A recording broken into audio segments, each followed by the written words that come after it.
Hello, my dear student. Welcome back to online class. I'm Ashrita from Department of Economics. Today I'm going to discuss about the second unit of economic thought, that is scientific socialism and the marginalism. So let us discuss about theory of capital accumulation. So this is also known as theory of development. The theory of capitalistic crisis and the theory of business cycle. It explains how the capital accumulation is responsible for growth and how capitalistic development comes to an end.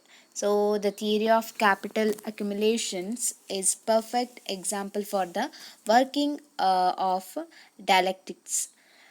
This theory may be explained two part capitalistic development and the capitalistic crisis. So here we can see the exploitation. So the term describe the relationship between the owners and the workers. So labor exploitation, it is a dangerous or unhealthy work. So employee in any industry may be faced with the dangerous or unhealthy work to some extent, like link works, however, under the payment, fiscal and psychological pressures. And capital exploitation, it consisting in the forced appreciation by the capitalistic of the surplus value it provided by the workers. So since the surplus value comes from the exploitation of labor, Marx defined the rate of exploitation as the ratio of surplus value over the variable capital. And exploitation is sometimes viewed to occur when a necessary agent of a production receives less wages than its marginal production. Next, let's see the consequences of capitalistic production. So, capitalistic production is an economic system. It based on the free market and limited government intervention. There's some of the consequences under the capitalistic production.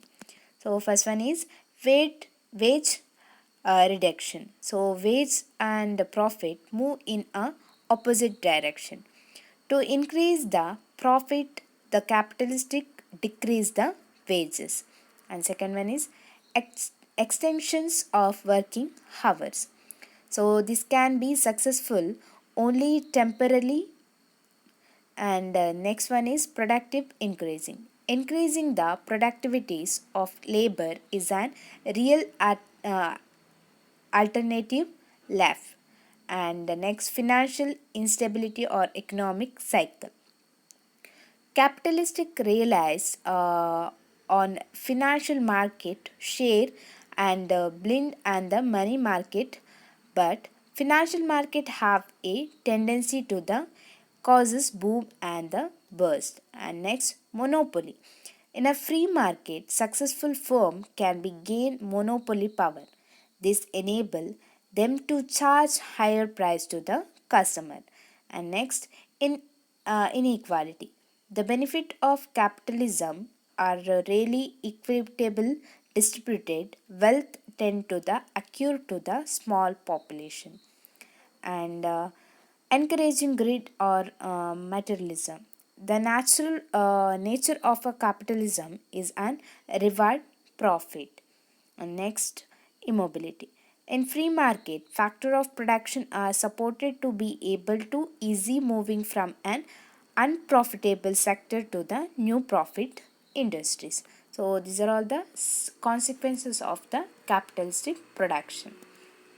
Next, effects of the capitalistic accumulation. So first one is increased organic composition of a capital. It decreased the value of labor.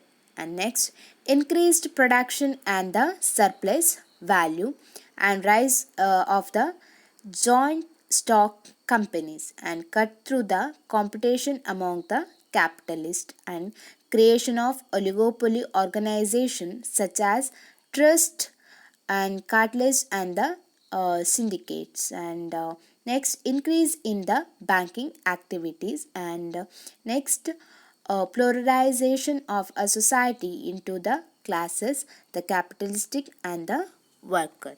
So these are all the effects of the capitalistic accumulation. Next, capitalistic crisis. So the seeds of inherited in the capitalist system, crisis in the system arise due to the three reasons. So first one is under the consumption. So it refers to access of a production over the demand. Under the consumption, we can see the production is greater than the consumption. So the capitalist system fails to generate enough purchasing power to the clear the increased output. Poverty of the worker and the saving habit of the capitalists are responsible for the disproportionally between the production and the consumption. So unemployment arises due to the under the consumption. So unemployment further aggravates the problem of underconsumption and less the production activities. The system slowly moved to the crisis. So next one is disproportionality. Capitalism is an unplanned economy. So capitalist economic expects disproportionate development to the different sector. Due to the lack of coordination in decision taking and decision execution, such supply exceeds the demand, then the crisis arises. Next, falling rate of profit. So profit has been commonly tendency of falling in the capitalism. Profit follows due to the three reasons. One is increase organic composition of a capital and increase wage rate due to the accumulation of capital and disproportionately between the different sector of an economy. So capitalistic crisis is not permanent, it is an begin of a new investment point. So crisis leads to reveal Marx use is an explanation to show the downtrend and uptrend of a economic activity. So as theory of capital accumulation is also called as theory of trade cycle. And next we can see the rise of socialism.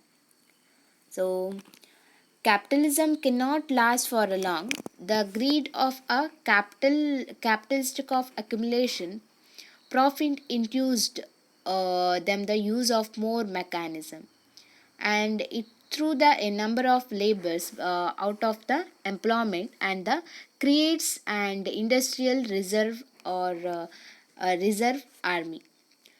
The that is the end of the capitalism. Socialism will be a new order. It comes into existing into two stages, like create of a classless society.